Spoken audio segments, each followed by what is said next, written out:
Hello guys, welcome back to my channel. Tu ni hin Q&A kana hongin hi chu tu na hi answer. Phat so thimta in na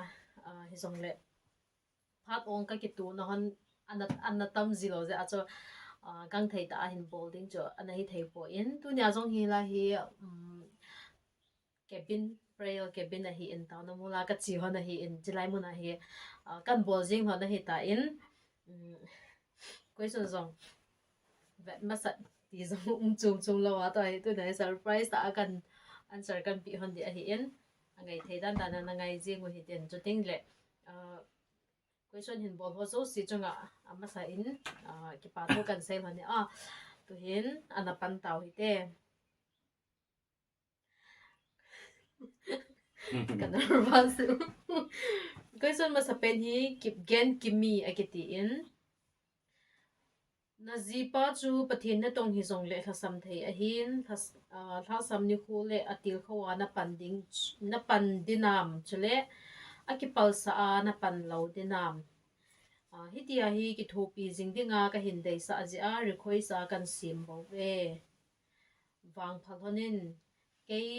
chapang cha mai thai ka hitan nu pahin khu agildan ka het thim ha ma je a til khau to go ma kan se hi nge ki pau me ki ken ki mi ki tinu he u ti di ham elo le loi nu ti di ham ke poin ki pau me adi e na ka loi pa hi pathin thacha pathin na tonga hi in koima mi him pha si a ha zo jing lo khasam thei ma hi in ke jong ka zo chana a ha sam ni kho a hat mo ni kho a hi til khoding le taw pi dinga hi ke jong pan la dinga ki gong sa ka hi ti hi kan sei no ma hi in nang jong mai thai hi jong le chun na cha te adinga mi no phau hin lang pathenin nang la na in song phat thei po han amen abana hi be hamo @ln6598 ki hi u cha na hi jing thone min zong sai ji cho ki lawi sa ji han he ki pau me bana hi thangcha ho ki 3237 sala la ipisa na do pin han ham chong nang sai ma sa ki wang sa du pen sa ke sa hi du mo ka nei hi e sa do si ka du e ka du pin wang cho e da na ka sai ka cho thing hang a cha ho ka du thing hang a cha ui sa kel sa ti ho ka du bana hi thiam na hai khong sai ka loi no hin nei ngai ji u bem che bang che sai da to ka ngai ji ka loi ho hello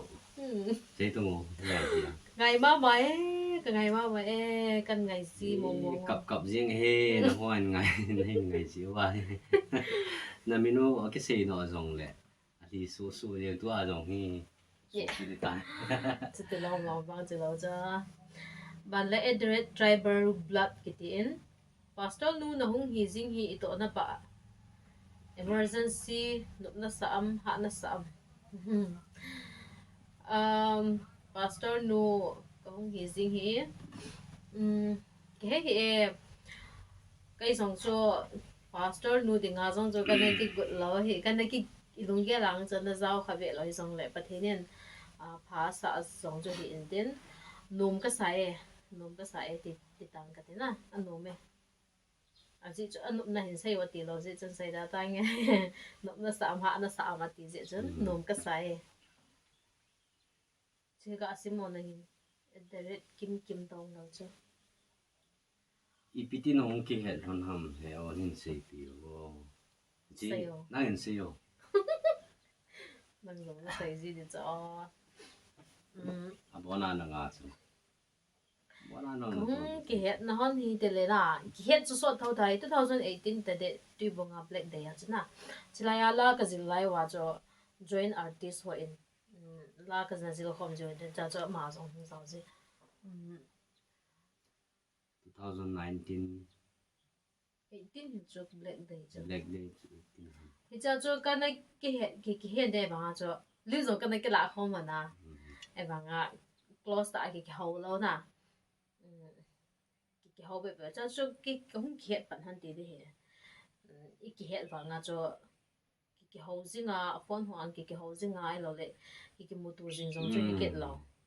ai chu ki mu tu ana ki mu tu jing ai wa nga ki het gil ta no cha no mu lo ana ki mu tu ji tho na chu e wa nga ko ka member ka hi chi ho de ko ka program ho ka hung ki su tu zio ka hung ki het the rate ngai nei hoi G7R akiti ti ai piti no hung khiat han ham aki bang na to aga sai han cho hi jingen at the rate lam nei hoi chong loi iti tha le law na nei han de mu chong iti tha le naw na nei han de ham u chong ati e now hi pathin zalin ka ki chen zo hon pha so lawa cho pathin pha thei bu na za la cho ka vo pai ti de hi ta ina he chi chun to hi ka nei na ti hi doctor ho advice dung su ya chu February last week he lo le March first week for March first week he le ha ko na le damma le pathin pha sa le March tha le ting le kim nei zem Mary kukilen itilen hong han de tam kukilen sila hong kukilen mai cái nhiều nấu kukilen he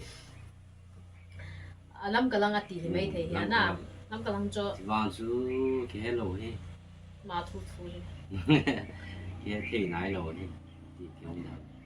the red Priscilla them zine ki than dan chom cha nei sei pi ubo zi ke pa me question cho zi than dan itia hi le kan zi zong hi than tum zong chu kan nei di po in hi zong le pathin ko ma ki than dan tum pen ta wang cho hi le pathin ko ma hi zi dinga ha tawai taw hi a hi penin in I dei a chom hi zong le pathin in I kun pi hi a chom a hi zi in ha so ta bi hi pham zi dinga zong chu ke taw be se lo an ke taw be se lo a hin la nunga pi thing I hung hi pha da cho zinei pha hung ki hi le hung ki khang da inten azinei hil azinei ya gan thei to in mu pha le chon nu mai khat hi na chu zinei hil kha ding hi lawa le pasal ki han hil kha ding hi ti zat na hung ki dim ta na chi pha da hin ken jong pathin ko ma tawin ka taw si in taw na mun ho I loi pai ti ho to jong izi ding in anaki thum jingin chuna bana in mihimin numai ki hintin numai lungke la cho izi jong cho somle pai jong ho han lang ho sa han lang amel hoi han lang ching han lang thim han lang hi ti ho cho ki dei so ke hin ti song le koi ma cha cho a dei chang a kitam po in a hin la ken ka han dan ki te le a chaina langa hin ka hin han dan cho hi le pham te le hi tin kan bol dan zipha piti sai de ha pathen long de ya pathen long de mi to ki chen na ding a hin thum mai a hi lawa le than mai a hi ki doi pon te ti hi kan gyal do ta in cha hin decision ti te ham kan la ta in every Friday a hin jinila hin fasting ka bowling morning ana de ha lawa chai lo cha he zi easy adi mo nga he taw de hitai ti hi mi dang ko ma jong chu ka sai po in ke ma ta ka hum ki gyal tha na kha da hi in Friday ni jingka lang hi fasting kana nei ji in ka ji ding mo kana taw ji in a hi le program ho mun chom ho hum ki ji ke ho ki ji pha le jong he na ha sa nai ke tu ji Friday ni jingka ho cho igil ki la kil ji hi banga chu iketep na I dei ngai kha cho pathin e mu su pi di chu dei na zalin ki ham bol da in pan ana ke la in azo na in ikingai pi ai lo le I dei jong cho ana midang dang cha na jong le azo na cho pathin in isiding cho ikel pha lo be a I taw na za la cho hung lo thing a hi ti hi jom cha zi than dan ki chi be ki hi jong le ka ya jom cha ka hin sai hi zi chun zi phai de wa ei jong zi phai de wa hi le pathin ha belin belutin chuting jong le pathin ko ma ha ta wen ta ute ti hi advice kan nei num he กินกันสิมตาบ่น่าให้นังโดนบุตรบังอยู่ให้มานาวทีมอีวันกิวกินกันโดนนมช่วยให้แลอีที่เป็ดอีที่อาปัดละสะนักปัดหำแม่จงเอาไว้ยินละสะจงนาทีมีอุจง love you from ลำกาสงปีเสียว pao me ama sa cho ipiham iti apat dala sa nung kipat ham la sa hi ikipat na hi at itia hi le asai di hi ha si cho ikipat ni tile inyawa pa da cho la sa cho hung kilung lu tau pe hi ta en le kha ke sima thelang dang itu pa nga cho ilung thima cho la sa bawa na hawin dung ho la sa inyawa pa da cho hung kikipat na hi in hin la keset hi join ai du lo le ko keset ka hin sim na hi le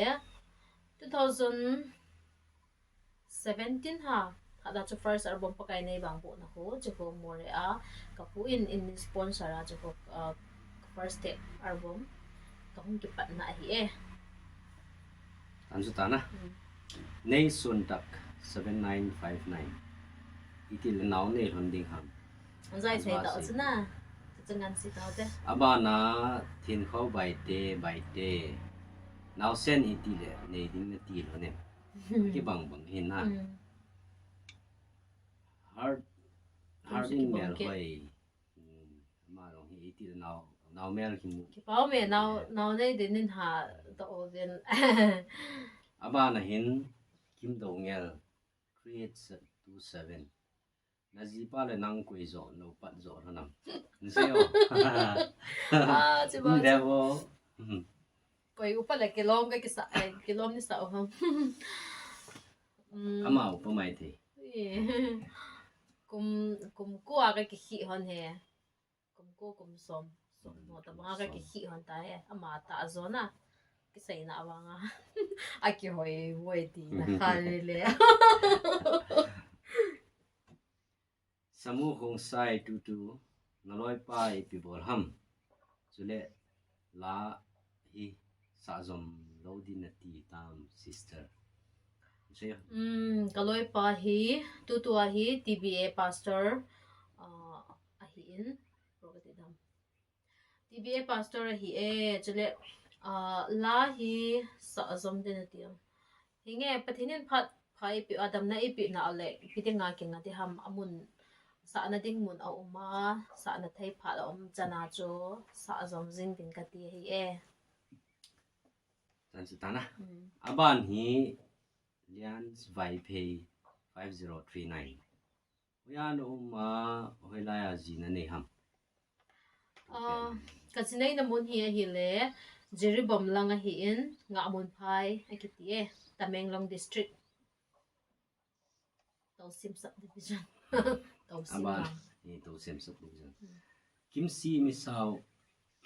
pathian wa choi la in sa som jing o yao chong kahin tim nom pen hi enge kaki pa kan ka zo chana kan sa ji he wa boy hau kit na loi nu hin te na ken ni pi kahin do ding ka ge lai ta ge na lai e twa yo na ge so la le ba nei nei chong kumizan na hin hitam and na zipa to kumizana na ki hi hon ham kan zo chon ka sai hon tai na kum som ti ha ka ki hi hon he kumizan ni hitam kum som thu kai te dai na kong sai block do din ti zo se mi hon na hen dong sa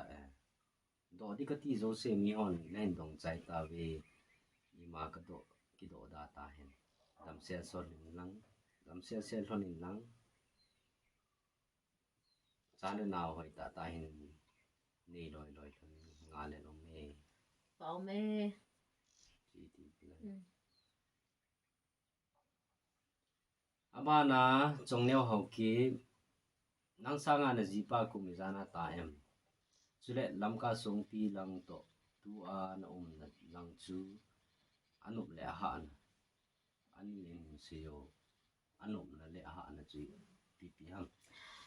amasa chu hi le kumizana taem soma ka ki hi hon he ka jipa kai sanga kum soma ta hin lam ka to ka umna jerbam lang ngamun anup pai na le ha na ga sai ding a chun anup na le ha na chu a su ke ye mun zo si chuna hilang hina lam ka lang hu weather ho no men hilang hi kam sa hi enjer bom lang hi asat hi athu ha in a hi banga pathini ni lung si dan dan hi gam lam ka lang ka uma chu hapta si da bangai bu si sa ina lu chang na kenai jing na vai huwa kha bei ka po do jong le ina abing jing cho he banga kamsa he ka hu na pa da hin pathin zalin tu de chan hin thagup thasa gi ho hi tain ai bangin ham sainas ho bu si ho ti jong hi kana ka hep phata ho in lu chang na ti hong he phata pathinin kai lun na di mo ngai sim pi hin te tin ka gelin agam hi min aha na hi asat hi a hi en ati hi a hi na hin jong le aha athu ha le ban ka ya dinga hi dam namu na hi ti in ka kila in pathin ka thangwa in chuting le aha na khat chu aha na hi itia hi le bazar chi ho he nu mai hi bazar kai ki thanom ji cho idai ngai tam ji chi hi ha ka sa na khat hi in chi le ba le bazar kai na hi ha ka sa in aji cho gali nei ta aji uwa cho jeribam sungkhu ki zot thei ta lo hi chi jeribam pel na dinga ho kong lam keng lam tia ki pela asam sunga bazar ka ke kai ji hin din hi chi hi ken ha ka sa pen hi wanga ha ka sa hi wanga cho hilanga ho mi za nam pha sa ngai bazar long chu ka ha chi zo mai thei te na chu chu ha ka sa na khan hin anup na hi le anup na hi agam hi thing na lo na atamin vai khu zong a ki mu pon sting le mi ho zong hi a phathai win yam frankly ta in frank ta in mi ho hi a ki hing khomin na innocent ta in koima a ki chi sa to lo a keng a ki munim tum zong lo in hi ti long de le a ki hing khomin he le chi zong hi agam nup na khat a hi e tam ta zong le chi chen chung sei ta nge sum cha san se gu to mo tam ta na lai sei di kyo si abana sa jing ti na ning wai thing heo chong kai ngai sa nge christian sung dom sim pano u te ni pao me abanin yam hey it's hey it's me jo again hey it's me again 5139 na ji nei na ki si kha ki si na nei kha zinai ki si itile ilunghal ko hi zingen a ki si mo nga ki si na chu kanai po in sungni loi pai ho ngai ji ho a hi zinge ke ki si he ka ki pa zo ala ning cha ho ki x3i ha chai zat na de sister idai chu uma hin na idai nei chu ki dai thei ti hela chu za da de yo lang dei se chu numai ni pasal ni ka dai e ma dai dan sei de hele le to mi sing sun hau kin ka do nong pen sui le sing sun ho hi ka o voice su ngi mo thei wala kin zap ji na kin zap ji em chong chile tu a hina ki pa na pen pi ham hin sayo dam se ha sim ji dang min ki sa lo de jo asam ha di mo nge sing sun hoi kai chun sing sun hoi mi o nem ham ni ti la ba ka den niệm gì đó với sự ngày mô thế và chứ không có niệm gì đó na PT sẽ là soft ta dùng chung kiện na cho em bằng cái hồ hi soft lo thế cái hiểu ba cái dùng cái lung đó nghe nó kinh dặm dặm gì làm gì thế kinh gì nó mấy chứ không xây đâu ai là bạn gì không tin à sama tu ana ki pa na pen pi ham tia ki pa na pen tu ka ki pa na pen hi pathenian dam sela tu ni chen ge ya e ko ya ka zi to ta a pathena ka to thai hi ka ki pa na pen hi zinge ba na kim neo 6446 chong nu sa sa hinam mau ko na chi lai o na lung hel ji am ken nang ka mu sin le ka kel to sin ka lung hel wal ji dam sia sia no hinge num ka sa na e o hinge mau ka ichi lai o cho kai jong ka nyaw na lai in ten ka kel to ji ma wa e ka lung hal ji e nang jong dam sel sel lo bells 195 ken ka do nom chi le kumizat na ki ngai thon ham loi pa to kum zong a thing hi thai za hang khat bo he ka thum hang ka le ta na ba na hi choi nu chong loi ipiti na hong ki het lon ham sule nang ni dia nang ni de ya ki phat sa ana ki chen ham ham alo le na no na pa phat sa ham piti nong khet ham ka ki het na hon chi sai da ben ke ni hi ka ki het na hon so da so le bang ka ke ngai na hon ya chama chama hin nang ni dia an ki ngai thon ham no le pa phat sa ham ti chu nang sai ta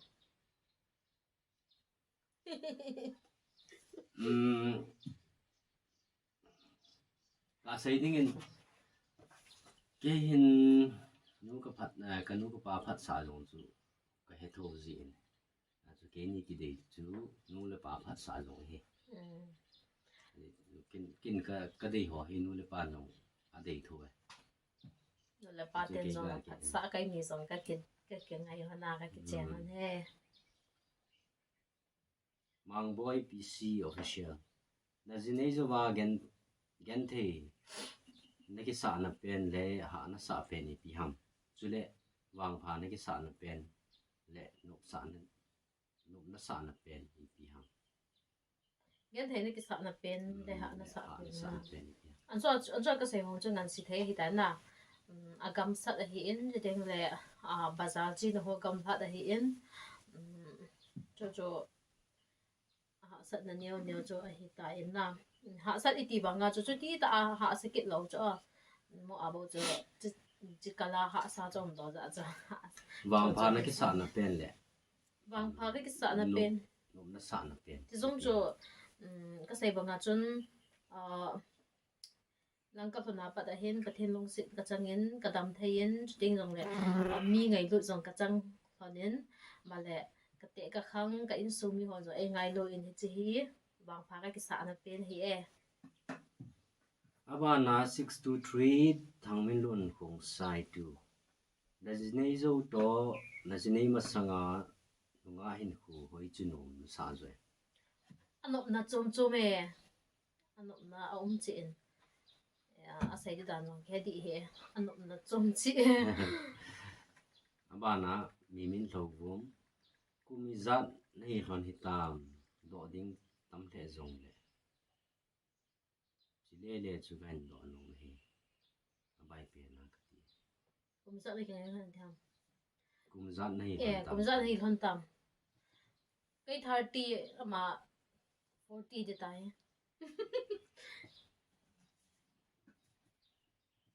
abana minal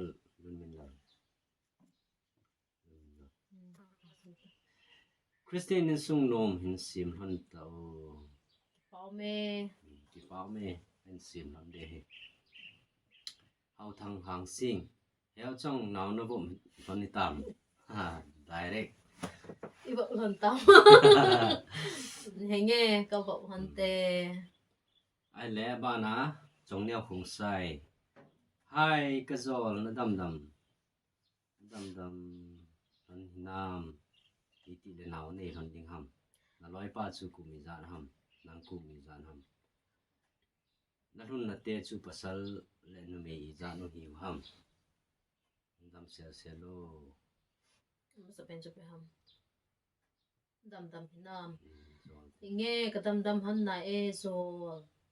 now hi isai bangwa chu pathinian pass a dam na ipi ule March 2026 le inei doi dai nang ku mi zan ham loi pa ku mi zan ham zong chu isai taw ve na 30 na hun na 40 te chu pasal zan no me i zan hi ka gon na te hi pasal gup to nu mai khat a hiu ve na lo hun sa zom jing o te ki pa me kan sa zom jing de ba na hi Miss WV8NC na ji pa chunga na ki pa na pen le na lung han na pen ka het no mi na ki ngai lai thon hi zong de na ki chen zong hi zong na ki pa na pen le na lung han na pen cái pa na ki na chen pen zo thon hi zong le na nga lai ki chen ma sang hi zong le ti mà chunga cái pa na pen ti di hi le cái pa na chu atamin hi song le sai cái công kham phan sai le na mà chunga cái pa na pen hi bi ham dia hi le pasal khat hi na in nu mai I he thimin hi lawa le bi ham than na ho e het pi in je cái pa na khat hi in sting song le gim ta le lal ta nai to zong le mi yong ki to phi si tu yung kai ho si e het thiam na he ka ki pa ai na chu pi ai kan long han na pen na ka long han na pen he a hi le pi ham te le zo langa kha pan ton ni sing sun na se pa nga cha ama he o hi soft pe lo cha mi soft lo hin ten bi tham ngai ta thu sai di zong kho an sai ji phat le lung hang si o ngai lo ja a he ji hi ka lung han na pen ji he o ngai lo thu sai na mi alung han jong le mi zol thei lo mi mo zol lo sai ta na nam he do nei na ka sei chu na lung thei nam na lung han na penจะบอกจีนั่นลงหันใช่ไหมหันนะที่ยังไม่รู้จีที่เขา lung han le mi o la ka nga zol hom be la na ที่เขา就ไม่รู้ลงเลยเฮ้ยเขาให้ตีได้ใจลงหันเนี่ยเขา就มาให้เราพิจารณาอาบ้านนั้น NC คุกกี้สิงสิทธิ์ sister มีเห็นที่นั่นอินวังนั่นจีน่นั่นลังที่หาสเบนินขัดไปกุมเลยนั่นลงถ้าได้จีมจุเล่นั่นลงถ้าได้จีพัดเลยอยู่ไปที่นี่ก็เห็นจีม nge ga sai ding nga cho hilang gam hi gam no mo nge he akit ka ti no po ena agam hi aha sa tho e hi zong le aki phan hin a thu dan zong hi ne kho khat ahung nom zep ta in sting le kha be kum la na lung tha dai si lung tha dai hi mi na cho aki nei kum zong ji in nge ti sai de ham I hung khu sa na inunga la ya I chan I elo le I wa na I china cho in gel ji phat la hin hilanga ki ko khup ta po do lo bi a ki ji hi ham ngai na elo le inunga lai ho ngai na lung tha dai na ne no cho zep ji tho na I piti na ki hlem ji am ting cho phat la chun o pathenin I taw na sa na chilanga ma hi in thut na hi ta a hi le ipidi nga cho them ja hi kilung thai de ham khat ve le lu mung ki sa thau thau nan te tia he ka ki het lu mung zi he aban na hat neo mang te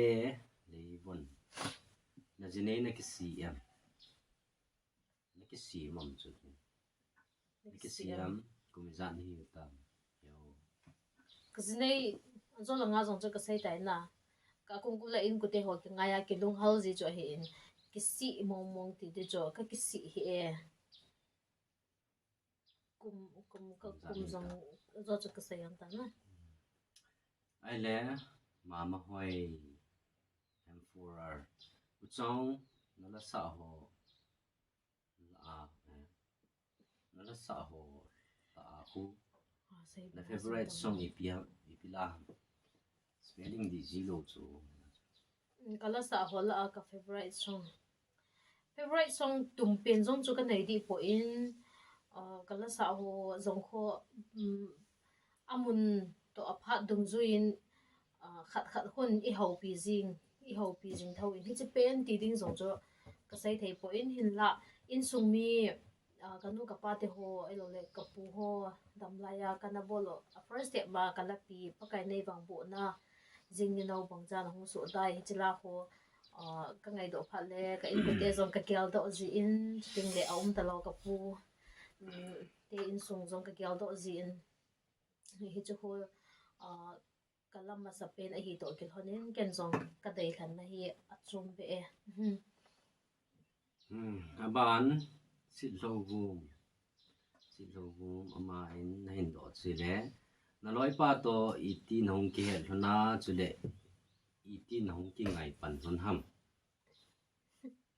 nan zo la chu ipiti na ge lam zero romantic het jeng oi iti nong ki het hon ham I het na chu Cookie Gospel Artist Association na ki pang kho mi ya chu cha chu ki hong ki he yeng ko ka member ka hi ko mountain cha chu ka hung ki he do he iti anong ki ngai pan hon ham iti no hung ki ngai pan ham 2025 iti nong ki ngai pan hon ham ki ngai pan hi ke boy Amazon asidinga thousand e zong isidinga ki thousand a hi se achon pathen hin ipiti ti hi mi himan su to je kai ni zong ka ki gel a ki cheng ding a ki ngai ding a zong chu ka ne ki gel kha han lo hi in hi zong le pathen lam ppn go na hung ki ngai jing da na hi e an sa wan che di chen na nan zo la ji ipiti na ge le ipiti na ge la ama hina thu sei zong thim lo te le mi zor zong thim lo cha ai wa nga cho kai ka tau jing hi za cho ka kom le ka ne gel jina thim ta ho kam nal chal jala sei ho sang nga cho ti sei de ham ilung ato kha ji hi de dan hi ana pathen za pathen pa sa ti de hi jinge kalung iti ka hingela ipiti ka mi da ho zo hon ipiti na zol do ha ti jiwa ka yang ka he a ki cheng de hi lam pi hum jing ji dan he an chu ta na ka hin sei lai ta chi pi ne ge lam ti cha ka hin do la chu ne da sa no sa ya chna ka pi ka gyal tam no ke ta he mong ven ta aban chal tin hi chi chu a he ta lo he ki no I piti ka se ham long he ta he a chu se lo a kong ki ngai thon jing ham ki ham lo pa chi so hi ki hai mel ba ma tai ale ban chal kin tin mo moi hau ki chong YouTuber la YouTube la ate ka ngai sang pe na hi e video ka sita ka nga le sita ma cha jing phalo chule naw ti ni ron di hang nga le lo me ki pau me mo moi ho ke support jingin lang ka YouTube video zong ai na bat pi jingin idamule Mars 2326 le naw mo de dai abanin thang boy singson nakimu masat pen hona amon chule how your love story started in answer pe ko sai o zo na ngen nakimu masat pen na thon amon chu kimu masat pen ti le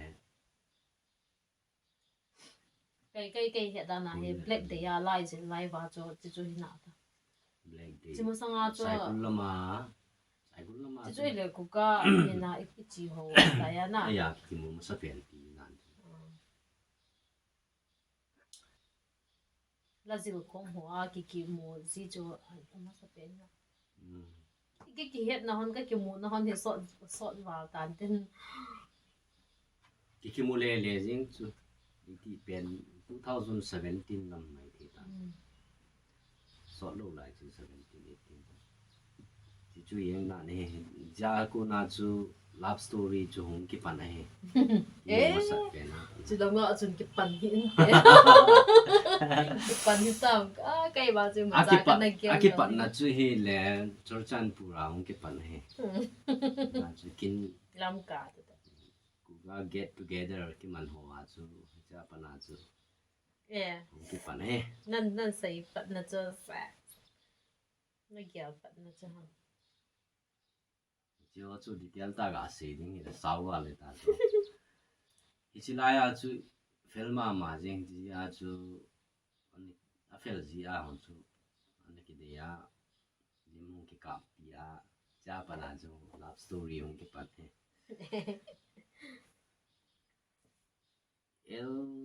Elvina Guite cái đồ tiền thì hiện toàn bộ tê hơn nó nhé là gì pa hết phết dọn không cái hẹn nụ mẹ chú lệ vai kun vai thu nào bát thiên cô mà nó tàu bị giam anh in là gì life là sản họ khẩn sát sâu bát thiên na sinh tông nó ô cho bát thiên na nó tổ khom thôi na nó lung tu tạ lệ cái lung tu tạ cái ngay lúc ta in kẹp này ra dùng lệ cái số xã lawin bằng đất sinh hơn in lăng bát thiên na bị hơn hen cái môn điều ca ngà là mẹ đâm sel hơn nó bao mẹ đi cái gì pa hina fit izat ham cái sayo yong khát gì cái tiền ra chôm cho fit vang cái lên lầu 5.10 ok mày thì 5.8 hello 10 cái 4.9 bạn nào chọn number 2 chỗ này abai còn abai thôi na pathin ko ma na tàu bị ziam nghe cái số chân abai còn abai thôi nên cái bộ thầy bên cái tiền tao na cái mình bị gì này life ala in sa so tiam life ala sa ho kan sa so life ulte to ta sai ni na pila ga sa na la sa ho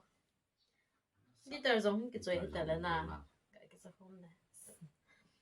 คิดผ่านเลยอ่อนยังไอ้เราละตุ่มเป็นนะในทางผ่านไลฟ์ผ่านเห็นซ้อนตายเนี่ยไอ้ก็อามุนตัวผ่านจงเศร้าบ้าเลยหนูมัวใส่อ่อนนี่เลยลิงอ่ะบ้าเลยอ่ะตั้งที่ยังไงรู้แต่เอ็นแถมไหนจะส่งได้ตัวยังไงตอนนั้นที่เกี่ยวตัวสิ่งหัวเตะก็ยังส่งโซจะเน้นหาปนินฟังทันนางไงอ่ะบ้านนี้จงแนวเฮากินdo nào ấy tí nề lần để hầm là gì pan là lồng xịt nam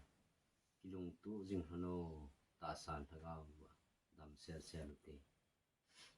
nào này định chú isay tàu vin cái gì pa hin cái lồng xịt nam cái lồng xịt nam cái lồng xịt nam cái lồng xịt nam năng hiện được chưa năng hiện là cái lồng xịt nam năng là độ chứ là lồng xịt nam nghe nghe cái lồng xịt chứ nào là lồng xịt nghe cái lồng xịt này rồi năng giống đầm xẻo xẻo lên nè bà na linh tinh là kèn trong cái chén thon na kolpa ni pa wala sa hu koi sin pen ama kisim ama mana kisim kai ni vai da de mo nga special ana sim he kolpa ai pui kaloi pa he al loi pa aldrin he chula goji ho ki official na lung hel gm na ji pa to nikina kha tam kalung house na nayam na i ka le kalung house ji thawe christmas ahung nei di chu kalung house mo to hi na ji pa to na kena kha ta kina kha mo kina akitile ki phun neu ho cho ji na ji mo ai ba ki ve to ti ma chu kina lom ma ki het to ti ma chu de lo chu lungbar heu ken kan do nom chu heu hin ipiti na hin ki mu do a na ki ngai han ham chule kum izat ni ki ngai thon nem chule ka do dia lom lo zong le naw na bok tam heu he abo sa pen che ham ipiti nan ki mu do ham piti nin ki mu do ham ki sayo kain mu do so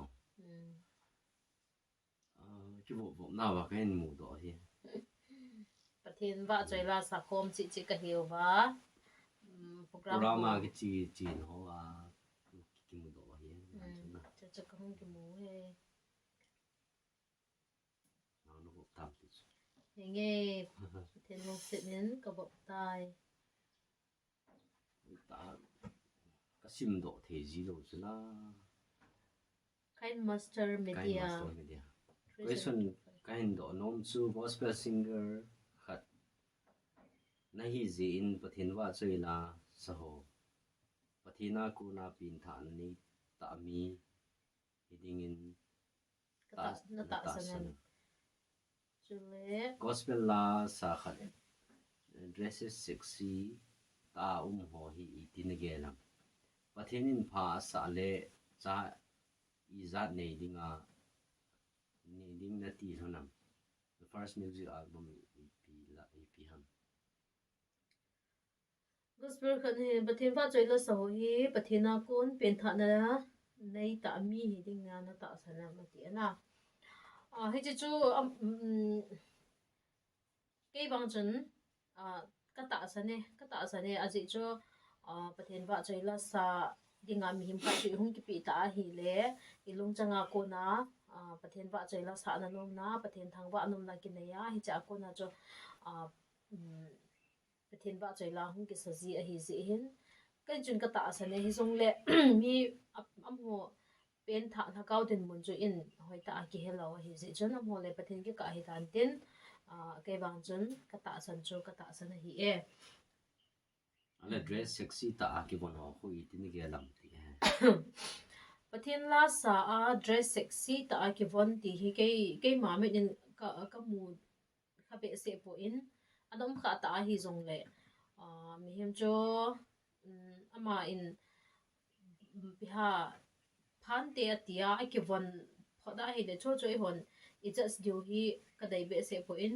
mi ki von ho chana ei zong I dai dan ta ki von si mi zong a dai dan ta ki von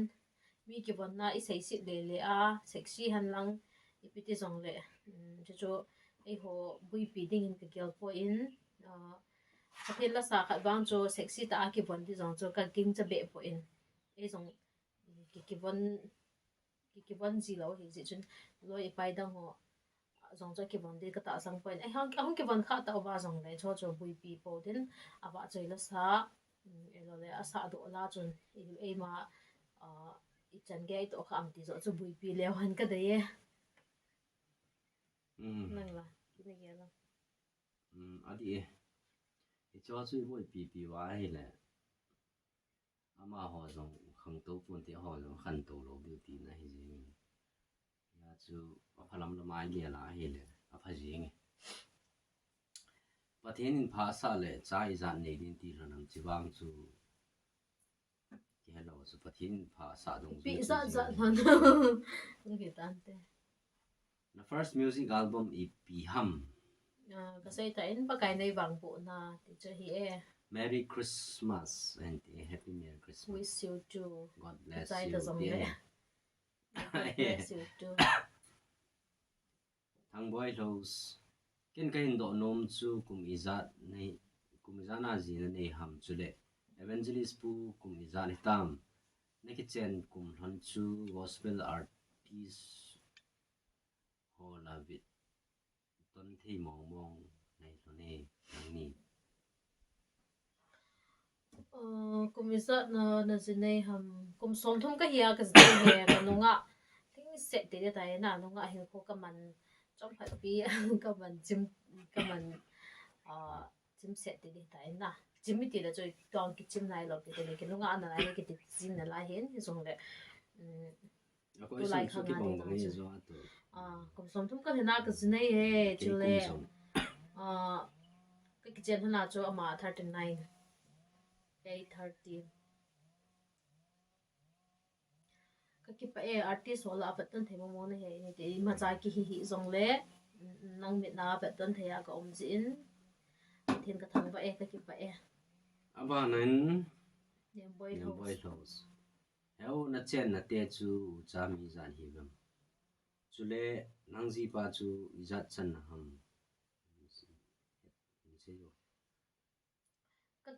kazite hi pasal gupto no mai khata hi oven ma hi kazipa hi alin langa sai denga cho thumna alina ali janna nei chna nga na anga channa anu ya ni ago mami sagi hu ya ma hi anga channa hi awan chu tilom kain sa hon wali hum cha jing thano me nang hin do chu au pu sing son nang ni hi hoya na hong ki he thon ham ting le hoya nong ke he na nong ki chen na ham asai ha ji na ki he na chu hoya ki he ti dan chu lam kalam chu hi yeng te lam kalama ki gospel ho artist ho kilo kom na ho a kyung ki he pan hin cha ko na chu yung ki chen ti na he pau mal som hau ki chong nanunga lai to tu a chu su hoi jining zo em hoi chu ning se te da jing te inunga la ya ning ma wa jing pathin zala program ki chi jing na sumjo idai yong ki nei jing e ba nga cho to jong hi sumu na inei ha inei be lo wa nga cho koi ma po cha ina ki di po na pathin zala sumjo abui po imu like imu I ha mu jana I za na tam I ha mu lo no I za na jong thom ki na ki bang ti ta cha abana selin sang sing so cookie gospel artist cookie gospel singer na hi na ji a gen the na tu na le nop sa na tu na hin se yo chong gospel singer hi ji a hi gen theina sangin nop sa na hi ke ha tu zo in gen theina hi iti ti nga hi le athopi po in gen theina ta ke tu po in koi gen thei mala ala in gospel singer ho hin pathin jalin mi ngai lu ake changin anup na hi tam ma jingin ichi na azong hospitality hoi ta me nei bolin atui tu ne sa ovin give hoi ta epizilvin e jong I thagau hin ko akipa in pa choi lai sa de nga jong le pathin to ikinai na jong hi ichanam khaden ake be in hi jo anup na hin ha na hi saidi hi atambe se po in mo abo jo ipo le na ho vel ho azong ko mi het thei elo le gospel singer kha I na zala cho ta salang ilung lut na ta salang thil ilung lut na a hilawa le ki vondan ai thil ne ho cho I hi na in ki gyal do phat le I bol num ta ang ki bol ji ta lo ichina num ta ang ki chi ji ta lo cho ne ho cho a ha na hong hi badminton na atang ho cho a ha na thupi ta om hi บ้านนะ หอยนูจ้องนั่นงาลายยานะเจนนะคูเดตัวนะจีเนนะคูจูหอยจอนลมนะสาจวยกิขีนะเซโย khui tia hi le chon inunga la ya in chu inewa pada I hung ipina pada I hung chen na in chu mi dinga chu I ma cha hi lo jong tul bu cha hi jong le ei dinga chu anup na chu za chom be hi in hi jong le to hi ahung ki sinai phat a hin chilang jong hi in a hi ke ta in anup na aza chom chomin tu awang chu lang jong hi nom ka sa ta e ka hun de la chu no ka sa be lo ta hi no ka sa ta Anjuna es lalboy hau ki block khat na chui le na zipa a hoi wa le lung hai sel nam ki pa me ka zipa hoi nei sa pio ke jong hai ka sa e ka lung hai se le ani na hel question ni na chui le naw la iti nei tin ti hona sa ita athum na chu ziri area a hoi lai mun ham na ben na khu ka hu hi zerbam area up nga amun phai abang lo hen phai tur pa tu at zilvin ke ho ba hen nga amun phai ka tilvin Tawsim subdivision Tamenglong district aban hi Marina and gun store sumong jong na jinei na kisi kha am sai ta chu chu jong jong ani na chu visual album khat sim a lom pe na sumi za lu nam visual album sim na hi ai ma ki gut dan jong apu in camera charge camera jong hi red aki bang po in shooting jong le studio ho jong ka la ting le ala in jong apu in na red ni sai thei hi ji po in ai banga chu athang pia bang hi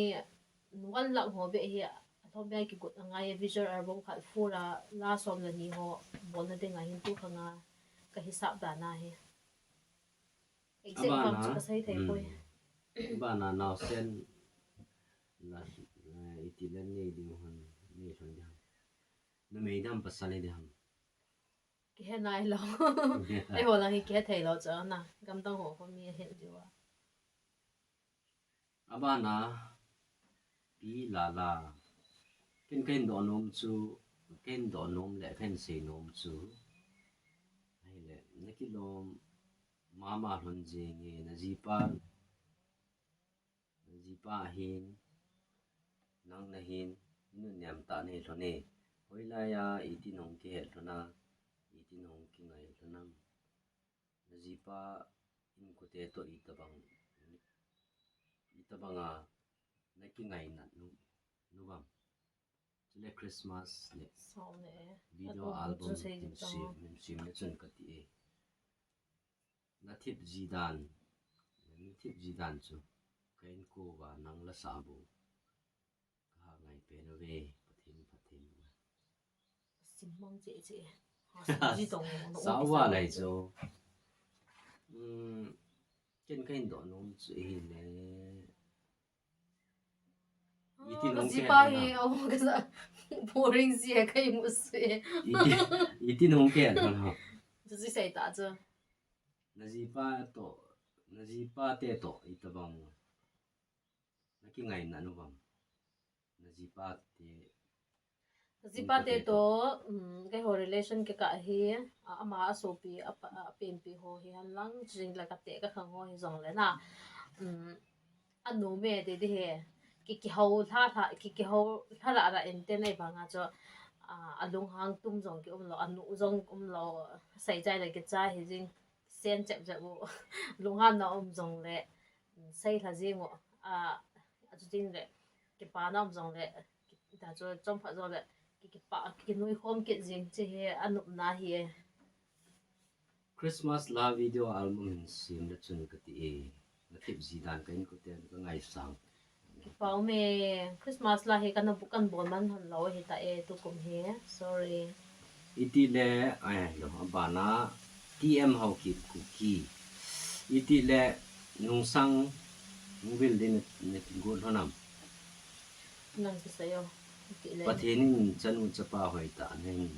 pi thon hen lang manam thona pathei bo ta hen chi hi iti le nung sang mobil dam ti hi lang nung sang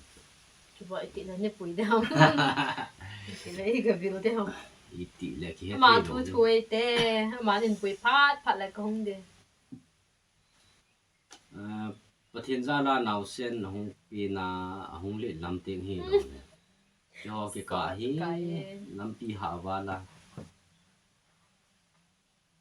hong le lam teng lam zo thi lam teng le lai se ai lo le le moi phat pu tan te na aba na hi thang nen sing son na chen na gam chu gam sa he ai ta ni ta bang ha sa na tu am ole ho poi ki mo thu thu hen na tiam ka sai bang chun hinge kam samong mong hi e jer bom kam hi ka thon ka jinai ma sanga cho khat be ka na chi kha lo cho alanga hi min ka jinai de ko nga cho asai je kam sat dan ho kam ha sat dan ho ana sai je bin ten ai banga ka hung thona hi le asa thawe asa asai bang bang gen asa the zingin to December a jong hi ikiban dum lo jong le ho ki sanai lo hin ahin la asat the a asat the banga hi ken kadam theina toy ke tu in ka banga le phat ki den to ti ta in ha sa ka sa pe poe aba na santi na na si son ta uchong na jini hi wang pha na ki sa le bang pha ne ki sa na le sa lo na point ka ni se yo ka jinai bang pha ka ki sa na hi pi ham tia hi le mi tampi hi cha le naw langa hin ka ki sei jing de sum le pai tam ta lu na tha mi akum ko ma ki jana cha le naw nei thelo jang mi he bangin pathin ni ei dong sit den bang pha ka ki sa in cha le naw ho jong ka bop thei pai in na te tang ka ting lang ka lai gen la chun sei ngam jong jo na za ki phat lam jong chom thoi hi jong le pathin phat thei bu i chan na kha da hi ji chun ken ki pa ta in ka sei jing in hi chi hi bang pha ki sa na kha da hi in jong le ka dam pathin in dam na ei pi hi bang pha ki samo mongin iznei masanga cho ka sei banga cho bu si lu chang na hu si pi pham ki nei jing tho hi in ka dam ka hung jana ya hi le agam hi ka ki tu pi ti di ham pathin in ei lu si ne si a hi ka dam thei na hi pathin in ei pi hi chi hi bang pha ka ki sa na ani na hi e bang si ka ki sa na hi he bang si ka ki sa na he ta na chúng ta chân đòn gì cho sau Chung là cho đi nó. tâm mình ai cũng cả phần ki hình sei pe no na la ya ale aba na li met mate uchong ken do num pen chu hi ne pathin na to num na sa pen le ha sa pen hen si pathin na to num na sa pen ha sa pen thena to hi anup na hi ilung thima ke pa en mi piti sei ham thena to ki pa cho pathinai to a hi le na pathinen phathe e bu ding pa chu ki ka lo nin ten je cho ki pa na hi in so question chu num na sa pen le ha nup na sa na anup na hi pathina to anup na hi a hi le easy to kelung to ta I kalson hi anup na hi in chuting ta zong le hobung mi ho ngai lot ki chang ji in ichi chi na pathin za le mi ngai lot ki changin chuting zong le zong ai ki pa in chi hi anup na pe na hi in ha na hi mo pathin to ha na hi atam me ha na ta ta me him ki hin ten pathin na to he izolal na ha na jong hi tam piu me jong hi chi point chat ti hi ka he hi nang sei ta mo nang atong nei ya ha na jong he ha na ta lo ai ma ha na ji tho na idam mo kum jong le mun chom chi a Pulling chi ai na mo kum jong le e ben na hi wang in ta hi lo ya chu chu ha na ta khan ji he ida mo kum jong le pathin tu jong ai ta ki sei the no ki cho jong hi ha na ta hi ki ji idam pu wa hi le nom sel jing ting le chi chin ho a min ei ngai lu no wa ngai lu ki changa nom ta ki mang cha the dam mo na hin tin ting le ha sat nom lo wanga ni sala a ke nga ga ba ti ho jong hi them khan ha tho ji ho lang di na gari chi thai lo na jong ji ke nga kan thai ta ni san no ya chang se sia ke wa ya gam la po wa sau ti ta lam ki zot ho a ti ho a ha no ka gel po e wanga them khan aga ha diu na chu ti ha sanom lom po aban chal tin kim si hau ki ho lang ki man cha dan le ma ho lang ki man cha dan su ti a ki him no ma se ki man cha dan ki man cha dan ni ti le hilang hi athang pia rabal hi jing in hilang ki man cha na hi rabal haute chu hau jing o rabal nei lo te chu vai chu jing ti da bang hin na cái hồ là như là bao là tầm mà tầm hiện dành cả nên là bao hi zingin cái man cha na itia hi le lam kalang ho ko bazar to azong akinain chile bale na anomin gala tore nei ba ngobin ida kha zong hospital ka chi ba nge te na ki chi thai bazar chi nge te na ki chi thai hilang hi anza ka sei banga cho chile bale na ho ida nge kha bazar pia ga cho ding ka chi di ti nga hele chi hi a ha sat na thu pi pen ka gya lai aban na two angels ti ha ji two angels manatil nan si sk chu ken kan do nom chi le zirbam na nga koi khopen na chi le nanung sang na gel koi khopen chu na chi le nanung sang na gel to spenam koi khu na ding le sang yan si zang ho hi be da azing so si zang ho hau ki ho hin tin lai ho inung sang da na ki gya ki nai pen ha na chule namo chan khom pi ho la koi ton na ki close penam mo chan khom pi ho la ti ko mo chan khom pi ho hi ka bon wa mi gup ka hi ta ya close pen zong lo ki kara pen distance pen zong lo eta hi ka bon wa hi sai di la ta ka ho ji wa sai no la ka ho khom ji hi jingen close ti tinga le khom pe pen cho hi le ka upao ata pen pa jinu ko boi chong to khot in khana ka cheng kho mo ven aba ting le ka u to ka loi pa achunga pa jinu jong khu khana ka cheng kho mo ven adang si hi khu chom choma mun chom choma ka mo ve ma ni to hin ta salanga tha chen khom la langa ki close chu ka ho chu ka hi ji mo ven eba communication lang ho saving ho hong hi phala ka bon je ke ba he lungel ka ki share khom jiu he mana pimple king uling Christian insung uling Christian insung sim na dia chale naw tamta ta nei di hi itin again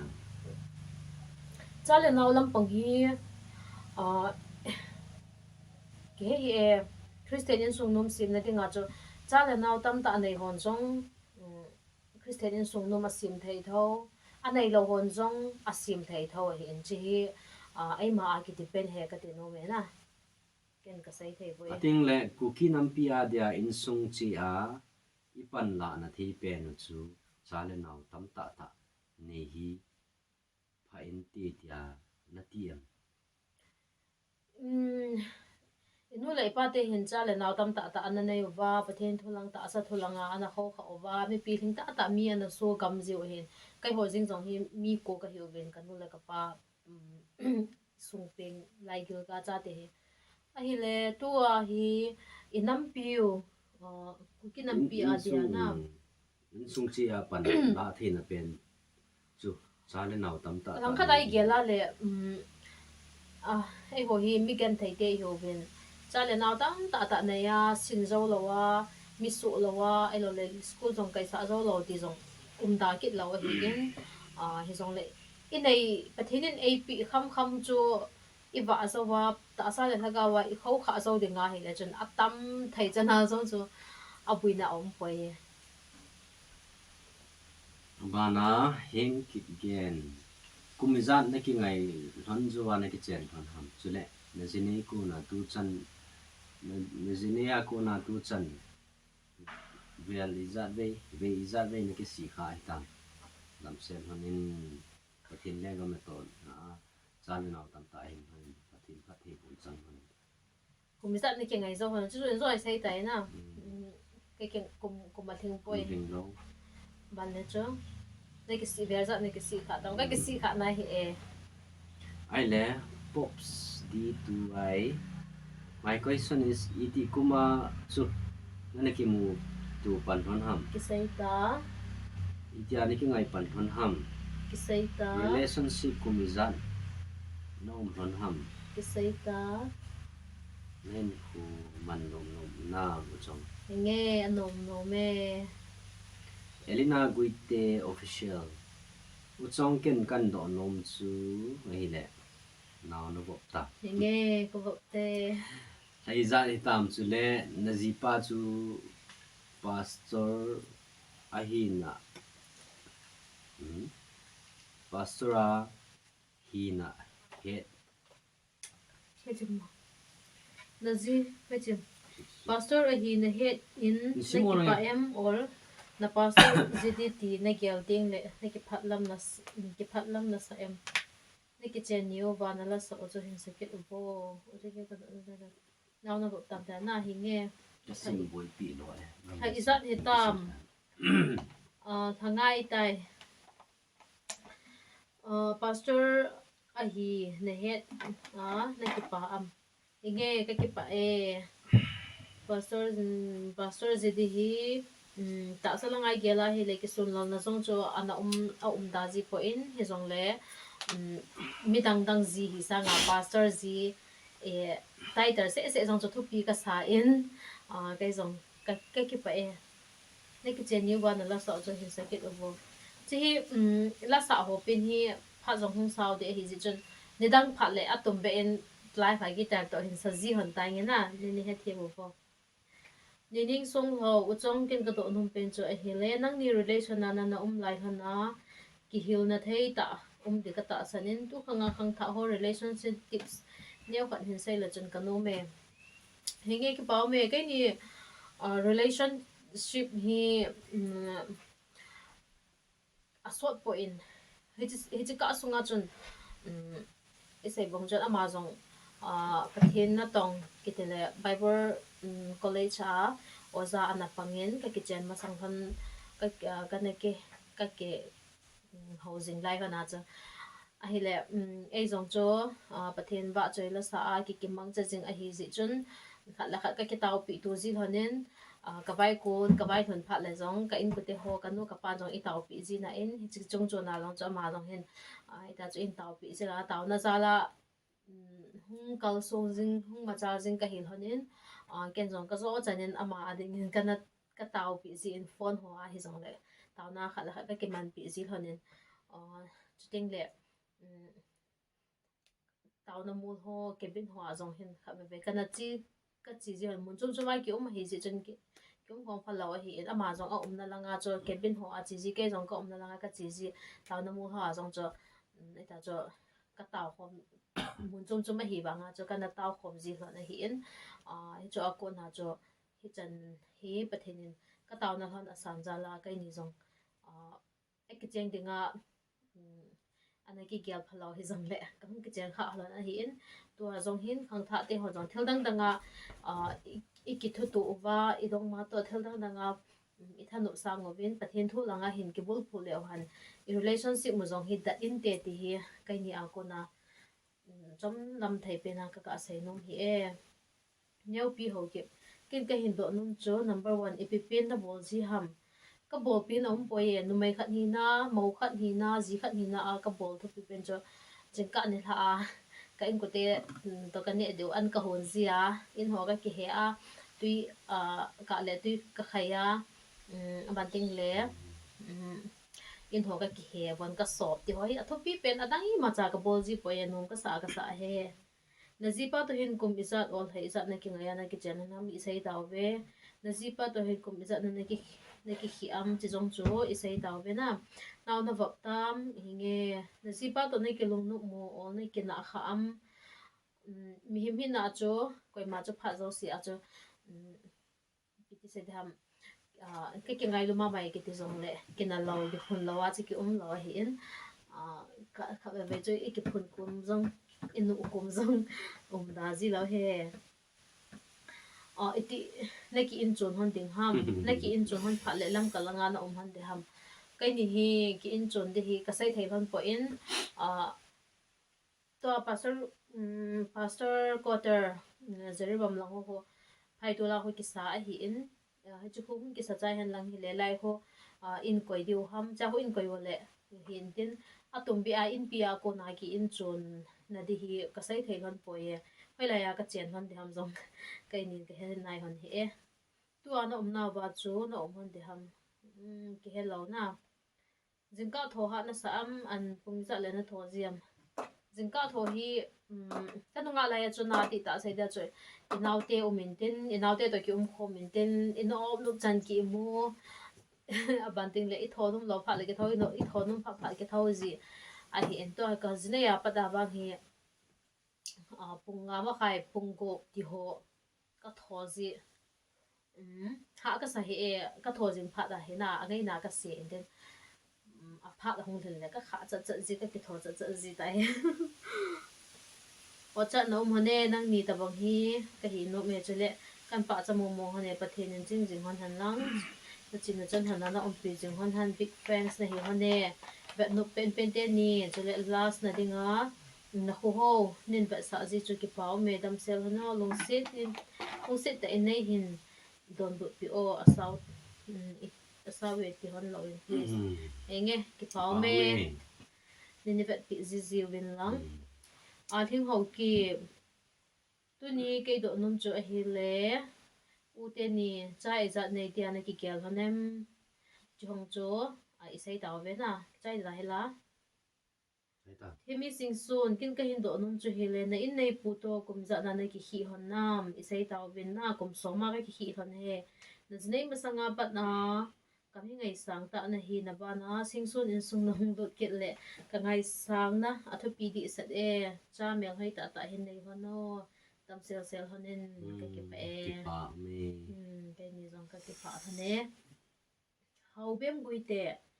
pa cha di ti le sei zo lovin ka hin pa cha numai nun nom na hi na vlog ka vet ting ka ki pa pi zin hung ma cha jingo ka tep nom chu ba joila hin sa zom jingo namazon te lungmung pi ite zin amen ke pau me na zinei na langa chu bo sa ke munam chule ipime na ha ne okam bo sa hi pha si inwang akimu po in ideya la chun bazar lang asam long ho ke mu di hi ya iwanga ka ho ka achina ha sa je a he ke mo ki ide phat na ka ki mo cho thailo phai tu la donga ho min a tha le ka ki cho zia chu ki ne zi he ka ji pa ba hen bo sa ne lo sabat bang he lo masanga zirba ma no mu chu mi long hon mi sia ko thau chu mi long hon ta zirba kilu thelo pha na he